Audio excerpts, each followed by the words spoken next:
এই মুহূর্তের বড় খবরের দিকে নজর রাখবো। অনুব্রত মণ্ডলের জামিন মঞ্জুর।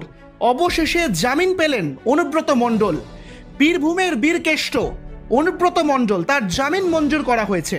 সিবিআই এর তরফে একটি মামলা করা হয়েছিল, আর সেই মামলাতেই জামিন দেওয়া হলো অনুব্রত মণ্ডলকে। পুজোর মুখে স্বস্তির খবর তৃণমূল কংগ্রেসের জন্য, শাসক শিবিরের জন্য এ কারণেই খুশির খবর, কারণ বীরভূমের সেই দুর্দণ্ড প্রতাপ নেতা অনুব্রত মণ্ডল ওরফে কেষ্ট, তার জামিন মঞ্জুর করা হলো।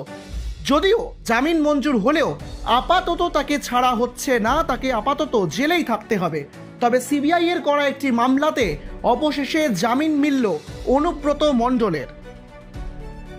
এই মুহূর্তে সব থেকে বড় খবর, অনুব্রত মণ্ডল জামিন পেলেন সিবিআই এর করা মামলায়। তবে এই মুহূর্তে তাকে ছাড়া হবে না, কিন্তু জামিন দেওয়া হয়েছে তাকে, জেলেই থাকতে হবে অনুব্রত মণ্ডলকে। পুজোর মুখে একটু হলেও স্বস্তির বার্তা শাসক শিবিরের জন্য।